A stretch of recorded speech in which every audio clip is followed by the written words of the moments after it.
Bonsoir, bonjour tout le monde. Que le Seigneur Jésus vous bénisse. J'aimerais continuer mon enseignement sur les 70 semaines de Daniel. Nous nous sommes arrêtés récemment sur la brèche qu'il y avait entre la 69e semaine et la 70e semaine.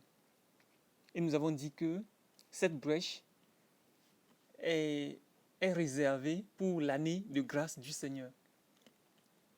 Vous n'êtes pas sans savoir, comme nous le voyons dans notre texte, dans Ésaïe 61, qu'il a été annoncé que le Seigneur Jésus viendrait et qu'il proclamerait l'année de grâce du Seigneur et le jour de vengeance de notre Dieu.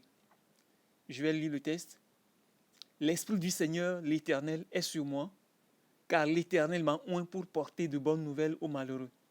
Il m'a envoyé pour guérir ceux qui ont le cœur brisé, pour proclamer aux captifs la liberté et aux prisonniers la délivrance, pour publier une année de grâce de l'Éternel et un jour de vengeance de notre Dieu, pour consoler tous les affligés, pour accorder aux affligés de Sion, pour leur donner un diadème au lieu de la cendre, une huile de joie au lieu du deuil, un vêtement de louange au lieu d'un esprit abattu, afin qu'on les appelle les térébintes de la justice, une plantation de l'Éternel pour servir à sa gloire. Je vais m'arrêter là. Mais le verset 2 est ce qui nous importe ici. Pour publier une année de grâce du Seigneur et un jour de vengeance de notre Dieu. Jésus a pour mission de proclamer deux événements ou deux choses. D'abord, l'année de grâce du Seigneur et un jour de vengeance de notre Dieu. Maintenant, nous avons vu dans Luc 4, je vais vous le lire.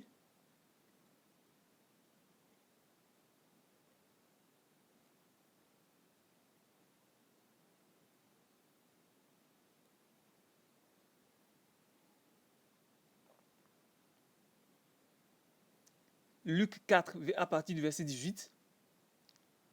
D'abord, je remonte plus haut, au verset 16. Il se rendit à Nazareth où il avait été élevé, et selon sa coutume, il entra dans la synagogue le jour du sabbat. Il se leva pour faire la lecture, et on lui remit le livre du prophète Ésaïe.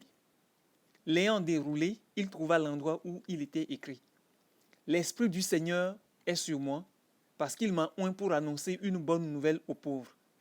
Il m'a envoyé pour guérir ceux qui ont le cœur brisé, pour proclamer aux captifs la délivrance et aux aveugles le recouvrement de la vue, pour renvoyer libres les opprimés, pour publier une année de grâce du Seigneur. La Bible dit, verset 20, « Ensuite il roula le livre, le remit au serviteur et s'assit. Tous ceux qui se trouvaient dans la synagogue avaient les regards fixés sur lui.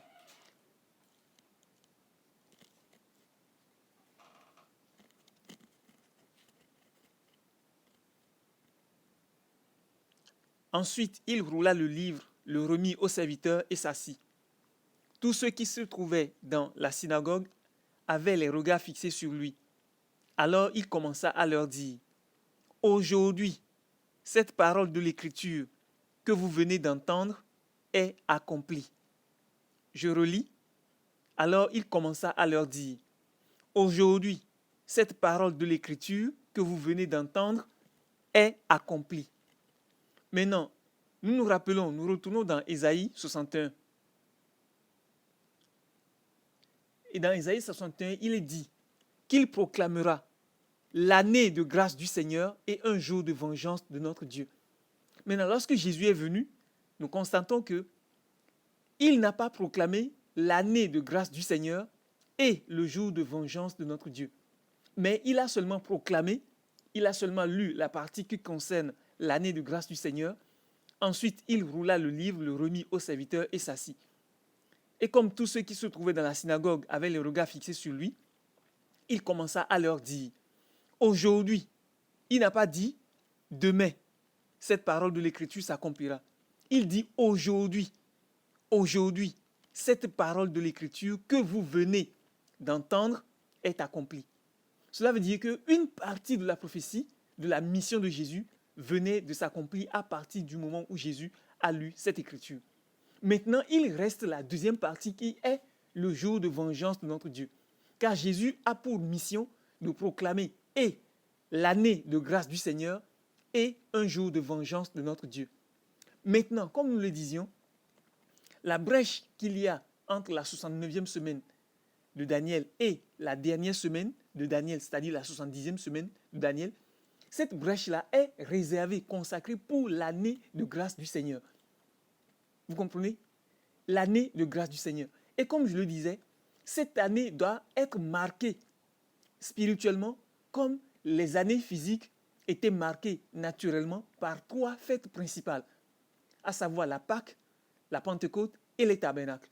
Donc cette année de grâce aussi doit voir l'accomplissement, la manifestation de ces 3 principales fêtes, à savoir la Pâque, la Pentecôte et les tabernacles. Or, chaque rencontre, chaque fête célébrée en l'honneur de l'Éternel est un jour de joie parce que ce sont des fêtes. Et c'est Dieu qui fête. Dieu les a appelées mes fêtes. Il n'a pas dit les fêtes juives. Il n'a pas dit vos fêtes. Il a dit mes fêtes. Les fêtes de l'Éternel. Ce sont les fêtes de Dieu. Donc c'est Dieu qui célèbre sa joie. C'est Dieu qui fait la fête. Et il invite les hommes à se réjouir avec lui. Pourquoi Dieu fête-t-il? Pourquoi la Pâque? Pourquoi Dieu fête la Pâque? Dieu fête la Pâque parce que son homme est en train de revenir à la maison. L'homme qu'il a créé à son image pour être sa demeure, sa maison, sa femme et ses enfants, cet homme-là était perdu. Or, cet homme-là doit être racheté. Dieu veut le racheter et il doit le racheter progressivement, étape par étape, niveau par niveau. La première étape de cette restauration, c'est la délivrance de l'esprit de l'homme à la Pâque. Et la deuxième étape est la délivrance de l'âme de l'homme à la Pentecôte.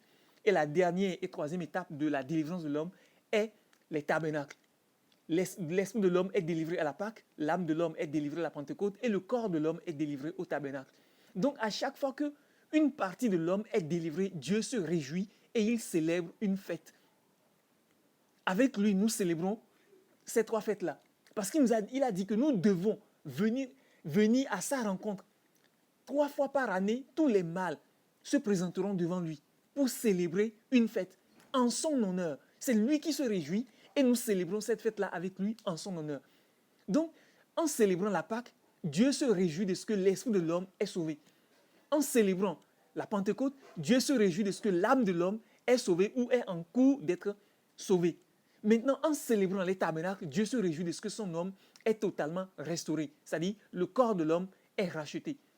Paul dit dans Romains 8, verset 23, je crois, que nous qui avons reçu les prémices de l'Esprit, nous attendons l'adoption, la rédemption de notre corps.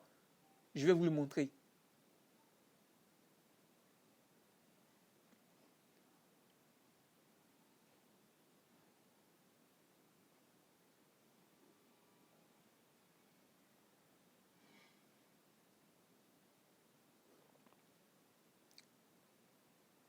Romains 8, je vais lire à partir du verset 22. Or, nous savons que jusqu'à ce jour, la création tout entière soupire et souffre les douleurs de l'enfantement. Et ce n'est pas elle seulement, mais nous aussi qui avons les prémices de l'Esprit, nous aussi nous soupirons en nous-mêmes en attendant l'adoption, la rédemption de notre corps. Et comme je le disais, il dit, nous qui avons reçu, nous qui avons les prémices de l'Esprit. Cela veut dire que nous qui avons célébré la Pentecôte. Or, ceux qui ont célébré la Pentecôte, ce sont ceux qui ont célébré d'abord la Pâque. Parce que vous ne pouvez pas célébrer la Pentecôte. Vous ne pouvez pas recevoir la délivrance de vos âmes sans avoir reçu la délivrance de votre esprit. Et Paul dit que nous qui avons reçu, nous qui avons les prémices de l'esprit, nous soupirons nous aussi en nous-mêmes en attendant l'adoption. Et je disais que l'adoption, qui est la rédemption de notre corps, correspond à la célébration de la fête des tabernacles, qui est la dernière fête qui marque la fin de l'année. C'est cette fête-là que nous devons célébrer pour que l'homme soit restauré totalement dans son esprit, dans son âme et dans son corps, et qu'il soit exactement comme Adam au commencement et comme Jésus-Christ lorsqu'il marcha sur terre. C'est ce que Dieu est en train de faire au milieu de nous. Dieu veut restaurer son homme tel qu'il était au commencement. Donc à chaque fois, Dieu se réjouit de ce que l'homme est en train d'être sauvé. Et chaque fête est un jour de joie pour le Seigneur. Et il nous invite à célébrer cette fête avec lui en son honneur. J'espère que vous comprenez. Maintenant, à la fin de cette dernière année, qui est l'année de grâce, va venir le jour de vengeance de notre Dieu. Maintenant, ceux qui suivent l'agneau partout où il va, comme Jean l'a dit dans Apocalypse 14, verset 5, je crois, ceux qui suivent l'agneau partout où il va sont ceux qui recevront d'abord la rédemption de leur esprit, la rédemption de leur âme et la rédemption de leur corps. Ce sont ceux-là qui recevront la restauration totale avant le jour de vengeance de notre Dieu. Et ceux-là seront déclarés fils de Dieu. Parce que Paul dit, nous attendons quoi? L'adoption. L'adoption est l'établissement en tant que fils. Une fois que nous recevrons la rédemption de notre corps, nous sommes en même temps établis fils de Dieu. Une fois que nous recevons l'adoption, cela veut dire que nous sommes restaurés comme Adam l'était dans le jardin. Et nous serons exactement comme Jésus-Christ, sans faute ni péché, ni dans notre esprit, ni dans notre âme, ni dans notre corps. Nous serons totalement délivrés, totalement restaurés. Et à partir de là, nous aurons l'autorité que Adam avait, celle que Dieu lui avait donnée sur les poissons de la mer, sur les oiseaux du ciel, sur le bétail et sur toute la terre. Nous recevrons cette autorité absolue sur toute la terre. C'est cette autorité que Jésus avait pour parler au vent et à la mer, pour parler à la mort, pour chasser la mort, pour parler à la maladie, pour ordonner, chasser les démons, pour marcher sur l'eau. C'est cette autorité que Jésus avait. Jésus pouvait marcher même dans le vide. Il pouvait marcher à travers le feu. Il pouvait même marcher sous l'eau pendant des heures sans jamais se noyer. Jésus avait cette autorité et Adam aussi. Maintenant, nous qui, durant l'année de grâce, attendons l'adoption, la rédemption de notre corps et qui parvenons à la voir, nous serons établis fils de Dieu et nous recevrons l'autorité absolue que Dieu a donnée à l'homme au commencement et qu'il a perdue. Nous recevrons cette autorité et alors nous serons déclarés fils de Dieu. Et ce sont ces fils de Dieu-là que la création entière attend avec un ardent désir. La création nous attend et nous aussi nous attendons l'adoption. Parce que tant que nous ne recevrons pas l'adoption, tant que nous ne recevrons pas la rédemption de notre corps, la restauration de notre corps, nous ne pouvons pas nous révéler à la création pour la libérer. Parce que aujourd'hui, nous ne continuons pas à souffrir dans notre corps. Même si dans notre esprit, nous sommes déjà reconnectés à Dieu et que dans nos âmes, nous sommes en train d'être restaurés, nous avons de plus en plus de paix, plus nous obéissons à la parole de Dieu, plus nous avons la paix. Plus nous marchons avec Dieu, plus nous le connaissons, plus nous comprenons la vérité, que nous la mettons en pratique, plus nos âmes sont restaurées, nous avons la paix, la joie, le bonheur et tout. Plus le fruit de l'esprit se développe en nous. Mais cela n'empêche pas que nous tombions malades dans notre corps, que nous vieillissions, que nous oublions, que nous fassions des erreurs dans la chair. Mais une fois que nous recevrons l'adoption, la rédemption, la délivrance de notre corps, tout cela ne sera plus possible. Nous ne pourrons plus tomber malades, nous ne pourrons plus vieillir, nous ne pourrons plus oublier, nous ne pourrons plus faire des erreurs sur le plan physique parce que Jésus n'en faisait jamais, parce qu'il était parfait, il était fils de Dieu. Adam n'en faisait jamais parce qu'il était parfait, il était fils de Dieu. De la même manière, ceux qui arriveront à recevoir la rédemption, l'adoption, la rédemption de leur corps, ceux-là aussi seront établis fils de Dieu et ils ne commettront plus aucune erreur dans leur chair. Ils ne connaîtront plus ce que c'est que la somnolence ou l'oubli ou des erreurs langagières. Ils ne commettront plus d'erreurs. Ils ne tomberont plus malades, ils ne pourront plus mourir, ils ne pourront plus vieillir non plus. Et alors, ils viendront sur la scène mondiale pour faire l'œuvre de Jésus-Christ. C'est pourquoi la Bible dit que la création entière attend leur révélation pour être délivrée elle-même. Je vais voir. Je pense que dans ce passage, on peut trouver ce que je viens de dire. Voilà. À partir du verset 20. D'abord, verset 19. Il est écrit, aussi la création attend-elle avec un ardent désir la révélation des fils de Dieu. Car la création a été soumise à la vanité, non de son gré, mais à cause de celui qui l'y a soumise, avec l'espérance que elle aussi sera affranchie de la servitude de la corruption pour avoir part à la liberté de la gloire des enfants de Dieu. C'est pourquoi la Bible dit que la création entière attend leur révélation pour être délivrée elle-même. Je vais voir. À partir du verset 20. D'abord, verset 19. Il est écrit, aussi la création attend-elle avec un ardent désir la révélation des fils de Dieu. Car la création a été soumise à la vanité, non de son gré, mais à cause de celui qui l'y a soumise, avec l'espérance que elle aussi sera affranchie de la servitude de la corruption pour avoir part à la liberté de la gloire des enfants de Dieu. Vous voyez? Donc la création soupire en attendant qu'elle participe à la liberté de la gloire des enfants de Dieu. Or, elle ne peut pas être délivrée si nous ne sommes pas délivrés. Donc, elle nous attend. Elle nous attend avec un ardent désir. Elle attend avec un ardent désir notre révélation. C'est lorsque nous nous serons révélés, manifestés sur la terre, que la création aussi sera libérée.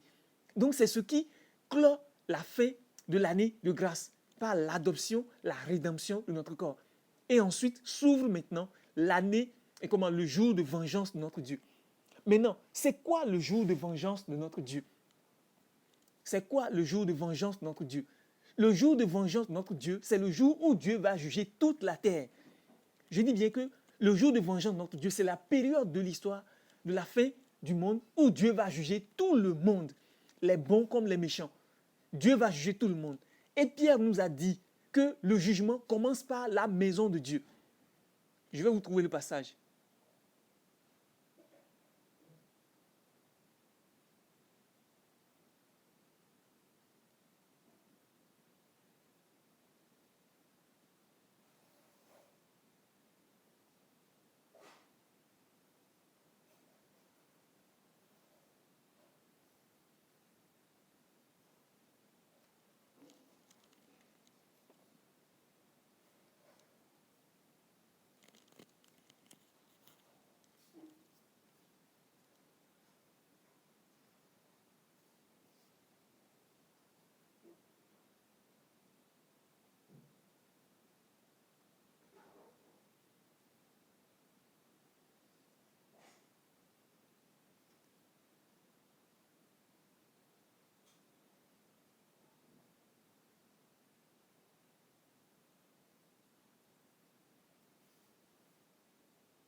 « 1 Pierre 4, verset 17. Car c'est le moment où le jugement va commencer par la maison de Dieu. Or, si c'est par nous qu'il commence, quelle sera la fin de ceux qui n'obéissent pas à l'évangile de Dieu? » Est-ce que vous voyez? Donc, le jour de vengeance de notre Dieu, c'est la période de l'histoire, la période finale de l'histoire du monde où Dieu va juger tous les hommes, les bons comme les méchants. Mais Pierre nous dit que le jugement va commencer par nous. Le jugement va commencer par nous. Verset 17 encore, 1 Pierre 4, verset 17. Car c'est le moment où le jugement va commencer par la maison de Dieu. Vous voyez? Donc, le jour de vengeance, le jour de vengeance de notre Dieu, c'est la période de l'histoire où tout le monde sera jugé, en commençant par l'Église. Maintenant, c'est en ce temps-là que l'Antéchrist aussi va se manifester. Parce que le jugement de Dieu va commencer par la maison de Dieu. C'est le jour du jugement, c'est la période du jugement de tous les hommes. Et c'est aussi en ce temps-là que l'Antéchrist va se manifester. Puisque nous venons de voir que les fils de Dieu recevront l'adoption à la fin de l'année de grâce et ils vont se manifester sur la scène mondiale durant l'année, durant les 7 dernières années, c'est-à-dire durant la dernière semaine, durant la 70e semaine. C'est au cours de cette période-là que les fils de Dieu vont se manifester. Et c'est aussi au cours de cette période-là que l'Antéchrist aussi va se manifester. Nous lisons dans 2 Thessaloniciens 2.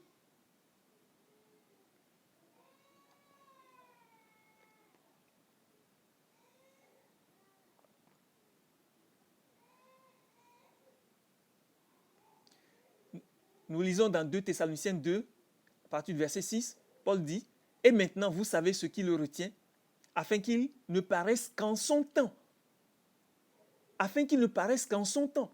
En parlant de l'Antéchrist. Dieu a fixé un temps où l'Antéchrist paraîtra. L'Antéchrist ne peut pas paraître en n'importe quand.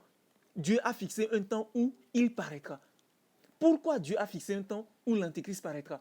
Parce que souvenez-vous, dans Genèse 3, verset 15, que je vais vous lire,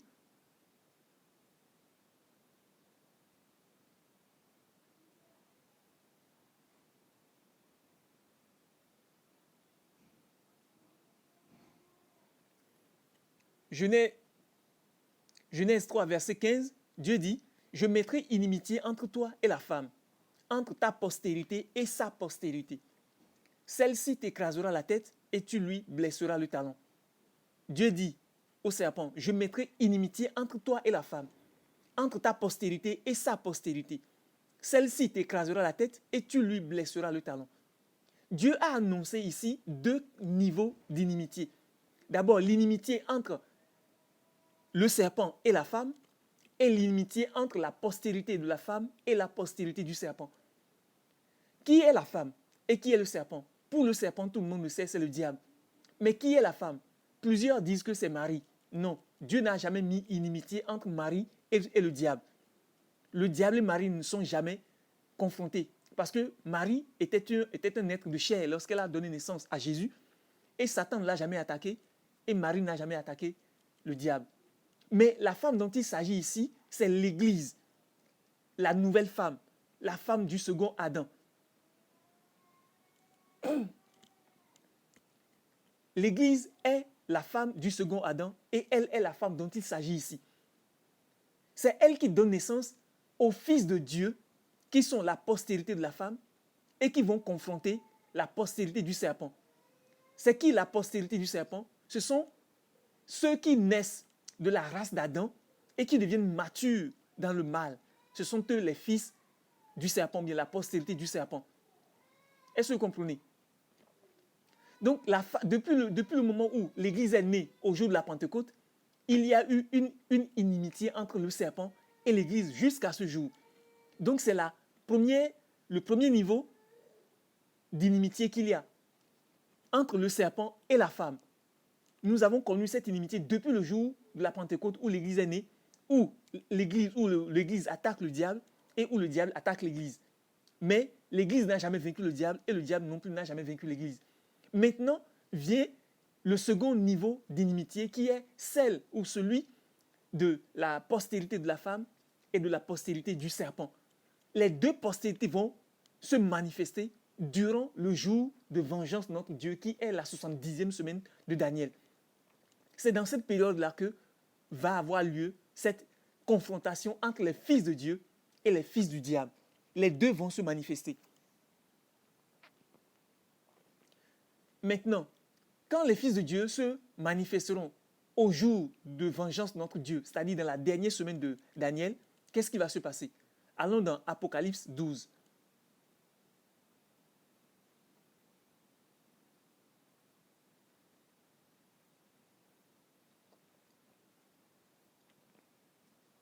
Apocalypse 12, à partir du verset 1. Il est écrit, « Un grand signe parut dans le ciel, une femme enveloppée du soleil, la lune sous ses pieds et une couronne de 12 étoiles sur sa tête. Elle était enceinte et elle criait étant en travail et dans les douleurs de l'enfantement.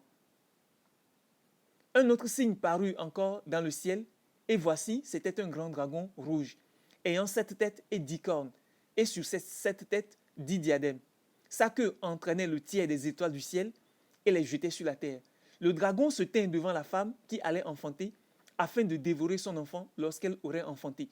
Elle enfanta un fils qui doit paître toutes les nations avec une verge de fer. Et son enfant fut enlevé vers Dieu et vers son trône. Et la femme s'enfuit dans le désert, où elle avait un lieu préparé par Dieu, afin qu'elle y fût nourrie pendant 1260 jours. Maintenant, nous allons lire ce qui suit. Verset 7. Et il y eut guerre dans le ciel.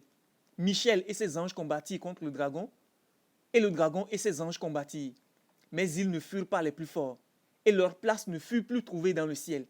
Et il fut précipité, le grand dragon, le serpent ancien, appelé le diable et Satan, celui qui séduit toute la terre. Il fut précipité sur la terre, et ses anges furent précipités avec lui. Et j'entendis dans le ciel une voix forte qui disait, « Maintenant, le salut est arrivé, et la puissance et le règne de notre Dieu, et l'autorité de son Christ, car il a été précipité, l'accusateur de nos frères, celui qui les accusait devant notre Dieu, jour et nuit. » Verset 11, « Ils l'ont vaincu à cause du sang de l'agneau et à cause de la parole de leur témoignage. Et ils n'ont pas aimé leur vie jusqu'à craindre la mort. C'est pourquoi réjouissez-vous, cieux, et vous qui habitez dans les cieux, malheur à la terre et à la mer, car le diable est descendu vers vous, animé d'une grande colère, sachant qu'il a peu de temps. Quand les fils de Dieu se manifesteront, ou bien quand les fils de Dieu, oui, recevront l'adoption, la rédemption de leur corps dans l'année de grâce, à la fin de l'année de grâce, ils se manifesteront, ils viendront sur la scène pour faire l'œuvre de Dieu. Et ce sera dans la dernière semaine qui est la 70e semaine, le jour de vengeance de notre Dieu. Quand ils viendront sur la scène, d'abord, ils attaqueront le diable. Comme on venait de le lire, une femme enveloppée du soleil et la lune sous ses pieds avait une couronne de 12 étoiles et elle était enceinte et criait dans les douleurs de l'enfantement. Et un dragon rouge est venu se positionner devant elle pour dévorer l'enfant auquel la femme devait donner naissance. Pourquoi le dragon n'a-t-il pas attaqué la femme? Pourquoi il attendait de dévorer l'enfant qui naîtrait de la femme? Eh bien, c'est parce que c'est cet enfant-là qui a été annoncé dans Genèse 3, verset 15, comme étant la postérité de la femme qui devait écraser la tête du serpent. Donc, c'est un groupe de personnes, en fait. Ce sont les fils de Dieu qui ont pour mission d'attaquer le diable et de le détruire. D'attaquer toutes les œuvres du diable dans ce monde-là et de les détruire toutes, sans exception. C'est pourquoi il est venu se positionner devant la femme pour dévorer son enfant qui devait naître. Mais heureusement, la Bible dit que dès que l'enfant est né, il fut enlevé vers Dieu et vers son trône. Et aussitôt après, qu'est-ce qui s'est passé? Il y eut guerre au ciel. Aussitôt après, il y eut guerre au ciel entre les anges de Dieu et le diable et ses anges. Et le diable et ses anges ont été vaincus. Mais ce qui est curieux, c'est que au verset 11, on dit « Ils l'ont vaincu à cause du sang de l'agneau et à cause de la parole de leur témoignage.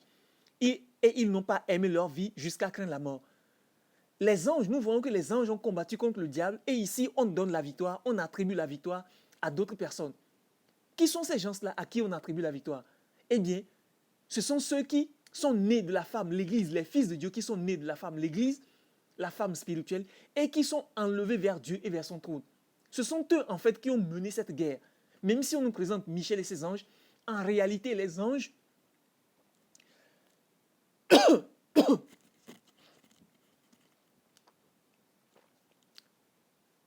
même si on nous présente les anges, Michel et ses anges qui combattent contre le dragon et ses anges, en réalité, ce sont les fils de Dieu qui mènent cette guerre. Les anges ne font que exécuter ce que nous disons. Quand Dieu parle, l'Esprit de Dieu exécute ce que Dieu dit. Quand nous parlons, l'Esprit de Dieu n'exécute pas ce que nous disons, mais ce sont les anges qui exécutent ce que nous disons. Parce que les anges sont sous nos ordres. Quand nous chassons les démons, ce sont les anges qui chassent les démons. Quand nous commandons à quelque chose de se passer, ce sont les anges qui exécutent nos propos. Donc, nous voyons bien que les anges ont combattu contre le diable et ses démons, mais la victoire a été attribuée aux fils de Dieu ici qui l'ont vaincu, qui n'ont pas craint, qui n'ont pas aimé leur vie jusqu'à craindre la mort. Eh bien, cela veut dire que ce sont les fils de Dieu qui ont mené cette guerre. Oui, ce sont eux. Donc, les fils de Dieu, au cours de ce jour de vengeance de notre Dieu, vont mener une guerre contre le diable et vont le vaincre. La Bible dit qu'ils l'ont vaincu. D'abord, le diable a été précipité et leur place ne fut plus trouvée au ciel. Il y a beaucoup de choses que je dois détailler ici, mais qui feront que la vidéo sera rallongée. En fait, vous vous souvenez que Jésus a dit que lorsque les disciples étaient allés, pour la première fois qu'ils chassaient les démons, Jésus disait qu'il voyait le diable tomber du ciel comme un éclair. Mais le diable est tombé. Comment se fait-il qu'il se retrouve encore au ciel? C'est tout simplement parce que à chaque fois que les hommes se réveillent, le diable tombe. Mais à chaque fois qu'il réussit à étouffer le réveil et faire endormir les hommes, il remonte au deuxième ciel. Donc à chaque réveil, le diable tombe et à chaque fois, il fait tout pour remonter. Mais cette fois, on dit que quand il est tombé définitivement. Et leur place ne fut plus trouvée au ciel. C'est ce que dit verset 7 ou verset 8. Que leur place ne fut plus trouvée au ciel. Parce que cette fois, les fils de Dieu sont remontés à leur place. Ils ont défait le diable et ils ont occupé cette place-là pour toujours.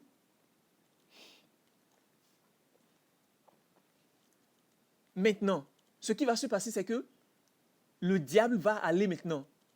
Comment? On va le lire dans la suite. Permettez-moi de défiler rapidement les passages. Il est dit au verset 13, « quand le dragon vit qu'il avait été précipité sur la terre, il poursuivit la femme qui avait enfanté l'enfant mâle. Et les deux ailes du grand aigle furent données à la femme afin qu'elle s'envolât au désert vers son lieu où elle est nourrie un temps, des temps et la moitié d'un temps, loin de la face du serpent. Et de sa bouche, le serpent lança de l'eau comme un fleuve derrière la femme afin de l'entraîner par le fleuve. Et la terre secourut la femme, et la terre ouvrit sa bouche et engloutit le fleuve que le dragon avait lancé de sa bouche. Et le dragon fut irrité contre la femme, et il s'en alla faire la guerre au reste de sa postérité, à ceux qui gardent les commandements de Dieu et qui ont le témoignage de Jésus. Et il se tint sur le sable de la mer. Si vous analysez cette partie des Écritures, vous verrez que quand le diable a vu qu'il a été précipité définitivement de sa position au deuxième ciel, il est descendu maintenant pour attaquer l'Église. Cela veut dire que l'Église sera sur terre quand le diable viendra l'attaquer. En revanche, les fils de Dieu ne seront pas sur terre, spirituellement parlant. Les fils de Dieu seront, spirituellement parlant, dans les lieux célestes avec Dieu. Ils ont chassé le diable du deuxième ciel et ils ont occupé cette place-là. Pourtant, l'Église, dans sa grande majorité, était encore sur terre. C'est pourquoi le diable viendra pour l'attaquer. Et l'Église va lui échapper en poussant des ailes du grand aigle afin de fuir loin de la face du serpent. Maintenant, la Bible dit, et le dragon fut irrité contre la femme et il s'en alla faire la guerre au reste de sa postérité. Qui sont le reste de la postérité de l'Église? Et on dit, ce sont ceux qui gardent les commandements de Dieu et qui ont le témoignage de Jésus. Il ne s'agit pas des pécheurs ici, mais il s'agit en fait des vierges folles. Parce que l'Église de Dieu est divisée en deux classes. Les vierges sages et celles qui sont folles. Les vierges sages, ce sont celles qui, ou ceux qui ont été enlevés vers Dieu et vers son trône. Tandis que les vierges sages, ce sont ceux qui marchent avec Dieu, mais ne sont pas fidèles à Dieu et qui n'ont pas reçu l'adoption qui est la rédemption de leur corps. Par conséquent, le diable aura toujours un pouvoir sur leur corps. Le diable aura toujours un pouvoir sur eux. Alors que les fils de Dieu, le diable n'a aucun pouvoir sur eux parce qu'ils sont comme Jésus-Christ.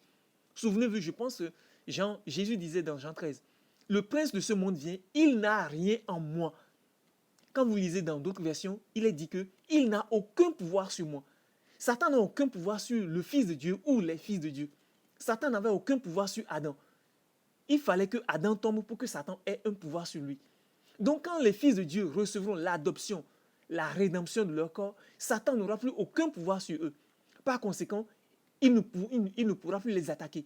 Mais il aura un pouvoir sur ceux qui n'auront pas reçu l'adoption, la rédemption de leur corps, et il s'en ira pour leur faire la guerre.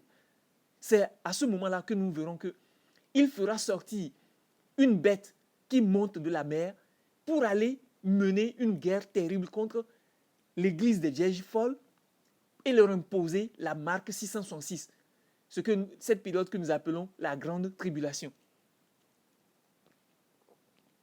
En fait, la période de la grande tribulation, qui est la dernière phase, 3 ans et demi, des 7 ans qui restent, est appelée le jour du jugement du peuple de Dieu.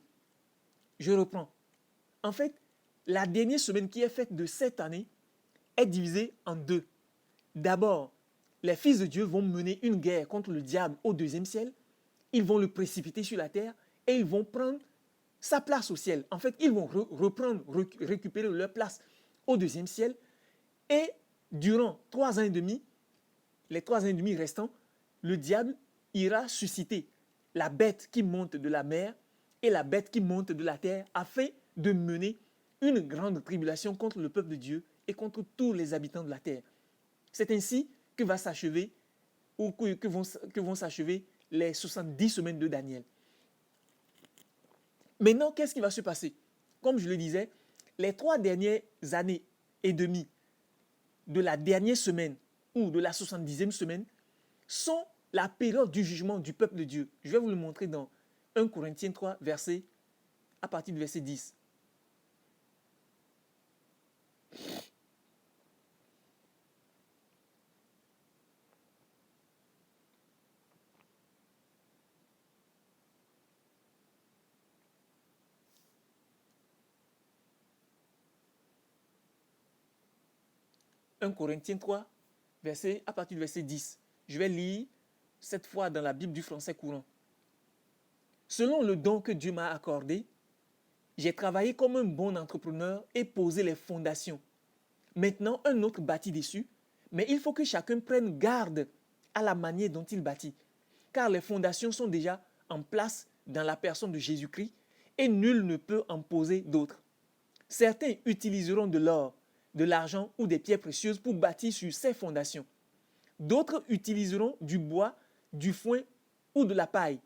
Mais la qualité de l'ouvrage de chacun sera clairement révélée au jour du jugement. En effet, ce jour se manifestera par le feu, et le feu éprouvera l'ouvrage de chacun pour montrer ce qu'il vaut. Si quelqu'un a édifié un ouvrage qui résiste au feu, il recevra une récompense. Par contre, si l'ouvrage est brûlé, son auteur perdra la récompense. Cependant, lui-même sera sauvé, mais comme s'il avait passé à travers les flammes d'un incendie. Frère, est-ce que vous avez lu avec moi ce que j'ai lu?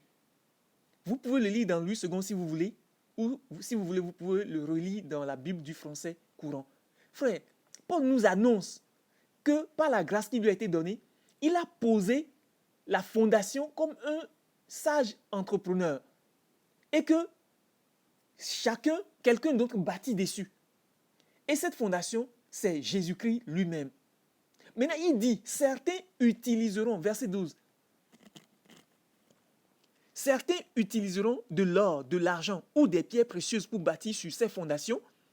Et dit aussi, d'autres utiliseront du bois, du foin ou de la paille. Vous voyez, deux catégories d'individus. Il y en a qui bâtissent avec de l'or, de l'argent ou des pierres précieuses. Et il y en a qui utiliseront du bois, du foin et de la paille. Vous voyez, il y a les vierges sages et les vierges folles.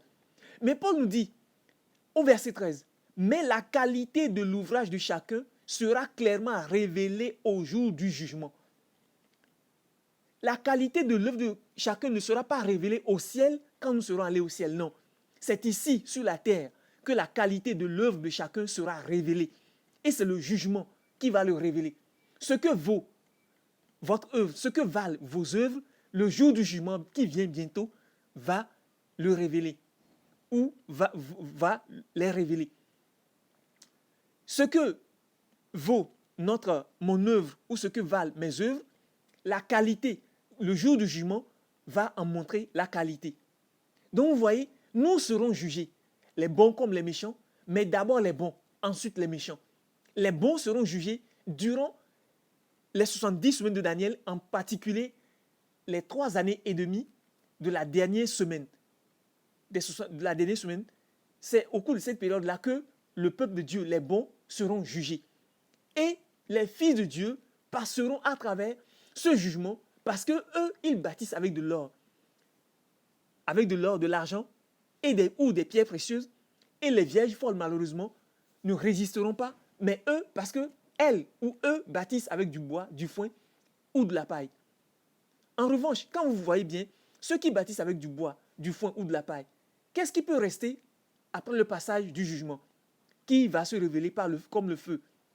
Il est dit, en effet, au verset 13, « Mais la qualité de l'ouvrage de chacun sera clairement révélée au jour du jugement. En effet, ce jour se manifestera par le feu, et le feu éprouvera l'ouvrage de chacun pour montrer ce qu'il vaut. » Le feu ici, ce n'est pas un feu physique, car l'épreuve est appelée le feu. L'épreuve est appelée le feu. De même que le feu physique purifie l'or physique, de même le feu spirituel qui est l'épreuve purifie l'or spirituel que nous sommes. Donc le jour du jugement va montrer ce que valent nos œuvres. Aujourd'hui, tout ce que nous sommes en train de faire est en train d'être compté. En ce jour-là, si nous ne recevons pas l'adoption, la rédemption de notre corps, eh bien, nous serons comme des vierges folles qui vont passer par le jugement. Mais si nous obéissons à Dieu fidèlement et que nous continuons par le suivre, nous recevrons l'adoption, la rédemption de notre corps. Et en ce jour-là, nous allons triompher du jugement et de toute la grande tribulation qui vient.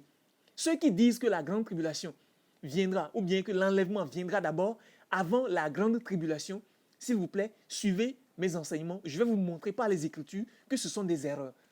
Je n'ai aucunement l'intention de décourager qui que ce soit et je n'ai aucunement l'intention d'égarer qui que ce soit. Vous pouvez le voir par vous-même. C'est écrit noir sur blanc. C'est écrit noir sur blanc. Il suffit d'un peu d'analyse par l'Esprit de Dieu pour voir que le peuple de Dieu sera jugé. D'ailleurs, ce seul verset peut suffire.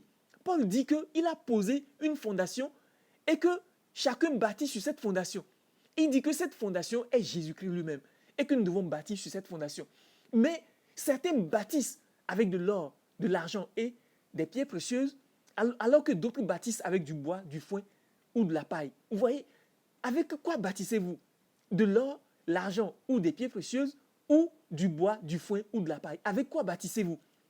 Eh bien, la Bible dit que quand viendra le jour du jugement, ce que valent vos œuvres sera clairement révélé. Frère, c'est maintenant qu'il faut commencer à bâtir avec de l'or. Comment bâtit-on avec de l'or? En obéissant. En obéissant à Dieu, sans condition. Comme Jésus a obéi, sans condition. En obéissant à Dieu, sans condition. C'est comme ça. Jean-Baptiste n'était pas né de nouveau.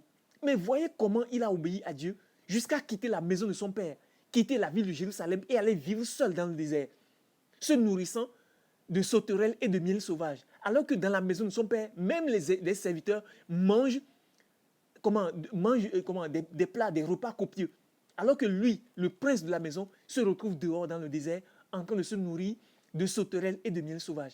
Est-ce que vous pensez que cela peut le rassasier? Pas étonnant que Jésus disait quelque part que Jean est venu ne mangeant ni ne buvant et on dit qu'il a un démon. En réalité, Jean ne mangeait pas. Est-ce que la sauterelle est une nourriture? Est-ce que le miel est une nourriture pour rassasier quelqu'un? Non. Jean-Baptiste vivait affamé chaque jour parce que les sauterelles ne venaient pas tomber chaque jour dans ses mains. Il devait aller les chercher.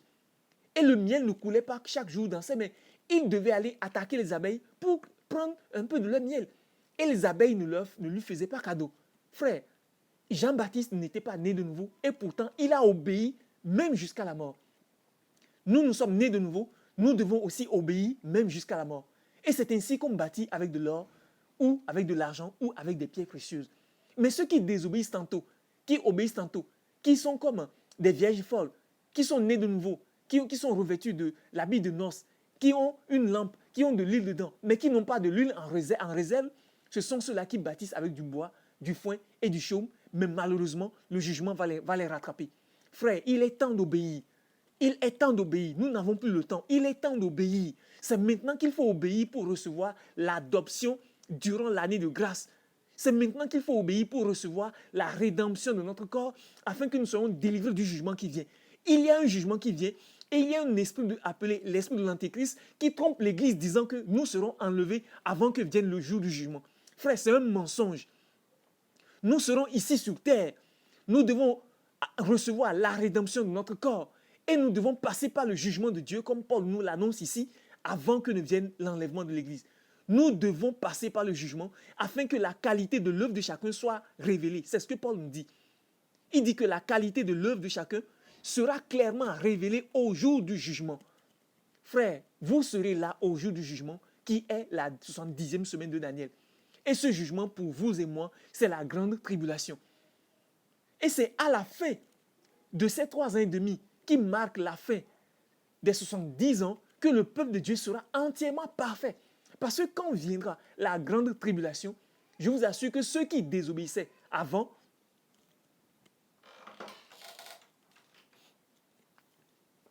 ceux qui désobéissaient tantôt et qui obéissaient tantôt, durant la grande tribulation, ils seront obligés d'obéir totalement, au risque de recevoir la marque de la bête et de se retrouver à la perdition pour toujours.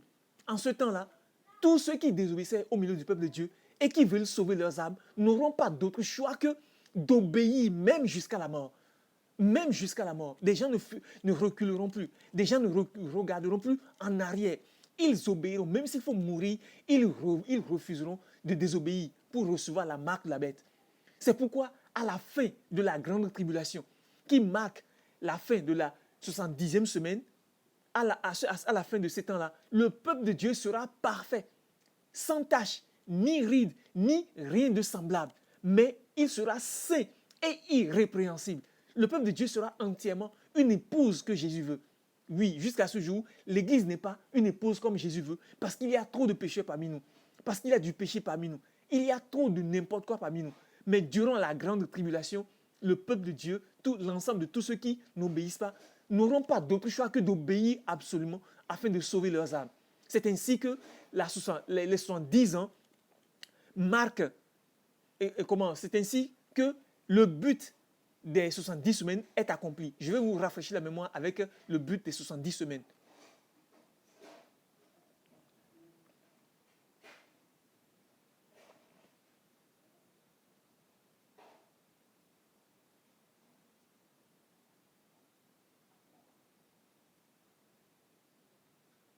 Daniel 9, verset 24.